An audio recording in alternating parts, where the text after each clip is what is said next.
you were explaining to me before we went live about structured parking versus what's the other? Yeah. I will put them into 3 tiers. You're going to have surface parking, you're going to have precast parking, and then you're going to have full-blown, cast-in-place parking. And so those 3 are going to have different cost profiles. As you get tighter and tighter on land, you got to go further and further up. And so you get to a point where, you need to build essentially under the building, and when you're building under the building, the cost goes 2x from adjacent to the building, and then significantly more than surface parked. So that's why you see that it becomes harder and harder to do core projects when you have the big parking requirements. Now, the parking requirements could be both the jurisdiction as well as just the market demand. We're not in a place where I can live without a car. At this point, public transportation is not at the level that it could be. A lot of different reasons for that. But for example, when you build the exact same building in New York, you don't really need to do that much parking in New York, if at all, because you can get on the subway, because you can get an Uber, you can get a taxi ride, and it's relatively easy to get to it. In Tampa, we're not there yet, so as a result, you have to do this parking component that kind of skews the rents in the wrong way. So it makes it a challenge to build in urban cores when the market is soft. And that means that what I mean by that is anybody that's going to invest in this building, downtown buildings are more expensive. As a result, it's a bigger check size. That check size is less attractive. And then on top of it, we'll call them the boom times, people, at the end of the day, downtown is downtown. It's going to survive anything. It's going to be the gem of your portfolio if you're a real estate trust. And so, in good times, those are the gems people pick up. In bad times, they go with safer bets, smaller bets, we'll say. And so they tend to go with the outskirts. So as a result, it's harder to make those urban numbers pencil with what we'll traditionally call a trust or anybody that's looking for a return. So across the country, there's a ton of municipalities that have eliminated parking minimums and parking requirements because, like you said, there's policy, there's code, there's ordinance that dictates parking, but then there's also the market.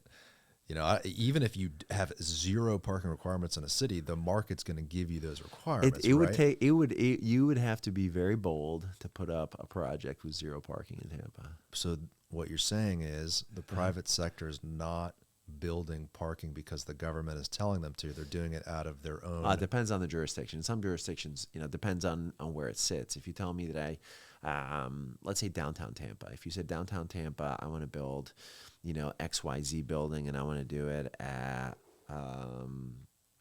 under 1 stall per apartment.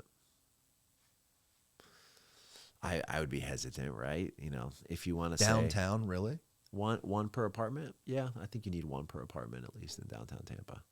Now, somebody might, maybe if it's shared with an office building, you can start, some synergy there or something like that. So, for example, if you put let's say a big old apartment next to Fort Brooke downtown, well, okay, that deck is empty at night. That would be a great use adjacent to that. And then you can kind of co-park it, and then you can look at a different parking scenario. If you are a standalone parking structure, the lower you go, the bolder you are, I guess, right? And maybe it works, maybe it doesn't. And we've seen one. There's one downtown that has a lower parking ratio, and the parking's a couple blocks away. And they're doing bike stalls. I think we're talking about the same. Yeah, and they have the kind of the movable furniture and all that kind of stuff. So it's a much denser, and that group, great group. I think also a Cornell guy, I'm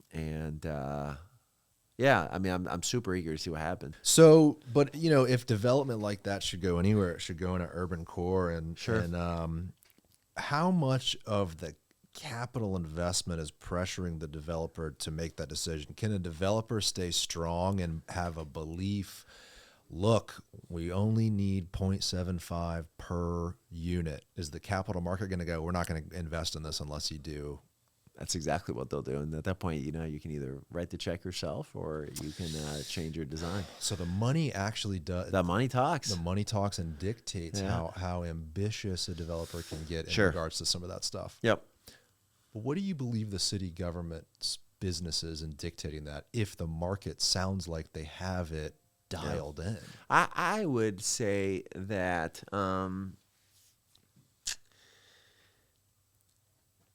knowing that we are not the pioneer, knowing that Minneapolis has done this, there's many municipalities that have eliminated. Yep.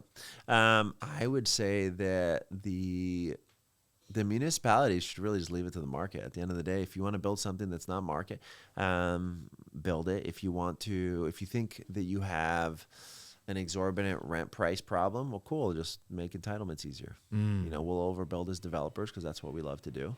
And then we're going to oversupply, and when you oversupply, rents go down. Simple as that. Hey guys, if you want to watch the full episode of this clip, click right here. Make sure to subscribe by clicking right here. Thank you for watching.